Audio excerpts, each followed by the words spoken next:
अगला सवाल जो है वो राजू कुमार प्रसाद का है। वो पूछते हैं यस बैंक के बारे में। उनके पास यस बैंक के शेयर है जिन्होंने 17 रुपए के भाव पे खरीदे हैं। क्वांटिटी 5,000 की है।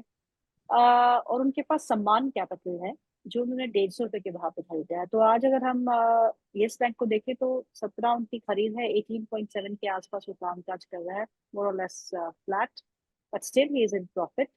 और सम्मान कैपिटल, दोनों ही स्टॉक्स पे आपकी रणनीति? यस बैंक के अगर हम longer time frame chart check करते हैं तो कहीं ना कहीं स्टॉक एक सपोर्ट जोन के पास है।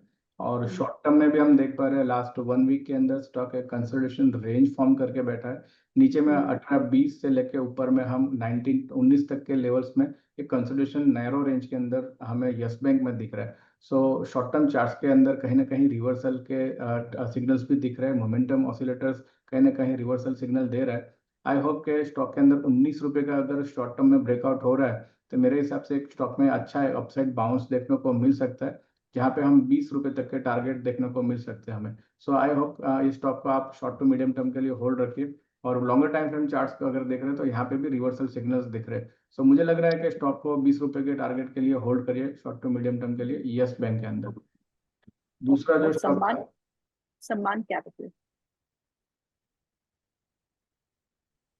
या ये स्टॉक के अंदर भी कहीं ना कहीं एक साइडवेज कंसोलिडेशन देखने को मिला है। काफी इंपॉर्टेंट रेंज 117 रुपए के पास प्रीवियसली सपोर्ट होल्ड कर रहा है। और यहाँ पे आज भी हम देख पा रहे हैं प्रीवियस डे में कल के सेशन में एक बाउंस देखने को मिला था।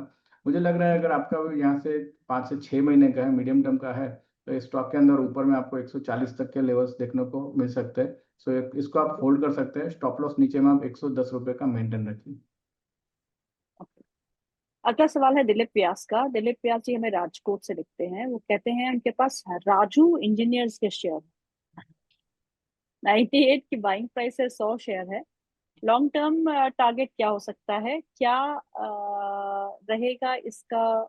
इसके चार्ट्स क्या कहते हैं? राजू इंजीनियर्स आज 101 के भाव पे है। 1986 में इनकॉर्पोरेट हुई थी कंपनी। मैं तो पहली बार इसका नाम सुन रही हूँ। रमेश जी, आप इसे ट्रैक करते हैं? एंड एनएससी बोर्ड पे रिसेंटली लिस्टिंग है तो डेटा कम है, मगर बीएससी के अंदर देख पा रहे हैं बड़ा डेटा है इसके अंदर। स्टॉक का हम्म। अगर लॉन्गर टाइम फ्रेम चार्ट देख रहे हैं तो काफी बड़ी गिरावट हमें देखने को मिली है। स्टॉक प्राइस में बड़ा क्रैश हमें देखने को मिला है और बहुत इंपॉर्टेंट सपोर्ट यहाँ पे कहीं ना कहीं टेक्निकली 110 रुपए का स्टॉक ने ब्रेक किया है। It is not a good sign for bulls stock के लिए। मुझे लग रहा है कि शॉर्ट टू मीडियम टर्म में थोड़ा और नीचे जा सकता है। और नीचे के हम्म। लेवल्स अगर बात करें तो करीबन 80 रुपए के पास एक अच्छा सपोर्ट दिख रहा है। सो आई वुड सजेस्ट के स्टॉक में हमें टेक्निकली तो स्ट्रांग नहीं लग रहा है, सो एग्जिट लेना यहाँ पे बेहतर है। ओके। दीपक का सवाल है। वो पूछते हैं एटीजीएल के बारे में, अदानी टोटल गैस के बारे में। उनके पास 20 शेयर्स है जिन्होंने 628 के स्तर पे दिए हैं। उनके पास यूग्रो कैपिटल भी है। तो यूग्रो कैपिटल के 200 शेयर है जिन्होंने 201 के भाव पे दिए हैं। लॉन्ग टर्म का भी रखते हैं, आपसे सलाह मांगना।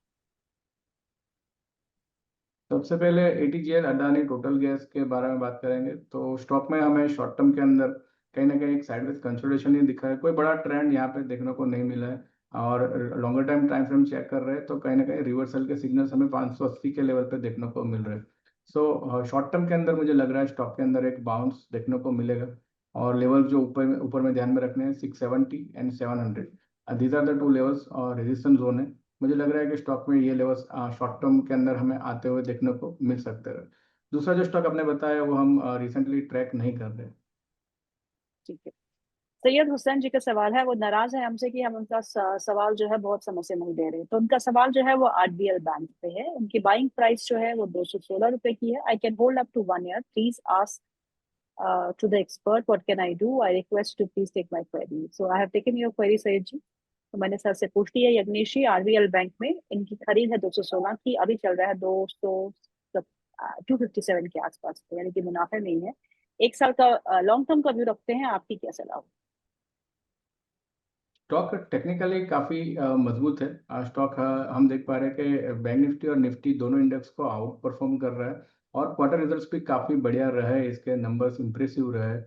तो जिस हिसाब से स्टॉक में एक ट्रेंड है, टेक्निकल स्ट्रक्चर काफी बढ़िया लग रहा है। मुझे लग रहा है जिस हिसाब से मोमेंटम हुआ है 210 के ब्रेकआउट के बाद हमें 270 के लेवल्स अचीव किए हैं। तो एक साइडवेज कंसोलिडेशन इसमें हमें देखने को मिल सकता है। आई थिंक शॉर्ट टर्म के अंदर बड़ा मूव नहीं दिखेगा, मगर अगर आपका व्यू यहाँ से 1 ईयर का है तो मुझे लग रहा है ऊपर के अंदर 300 के लेवल्स हम इसमें टेस्ट कर सकते हैं। सो अगर कोई नीचे गिरावट भी आती है तो इट इज़ एडवाइजेबल कि यहाँ पे आप नई पोजीशन ऐड कर सकते हो, पिरामिडिंग एक ऊपर के साइड पे आप बना सकते हो।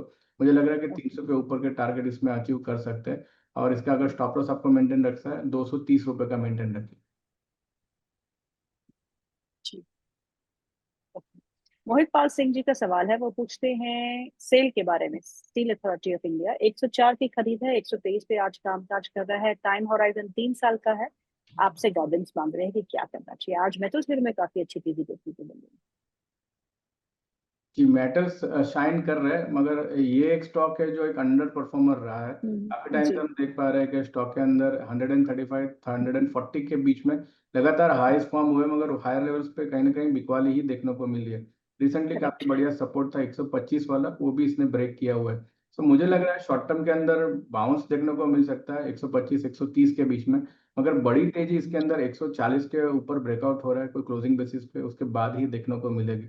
सो आई सजेस्ट कि अगर स्टॉक अगर कोई नीचे लोअर लेवल्स बना रहे हैं वहां पे आप नई पोजीशन एक्यूमुलेट कर सकते हैं, मगर अग्रेसिवली बाइंग इसमें 140 के ऊपर ही एडवाइजेबल रहेगा। तो जो भी पोजीशन है आप होल्ड रखिए, नीचे में 112 के स्टॉप लॉस है, और नीचे कोई भी गिरावट दिखती है वहां पे बाइंग की एडवाइस है। 140 के ऊपर नई पोजीशन और ऐड कर सकते हैं।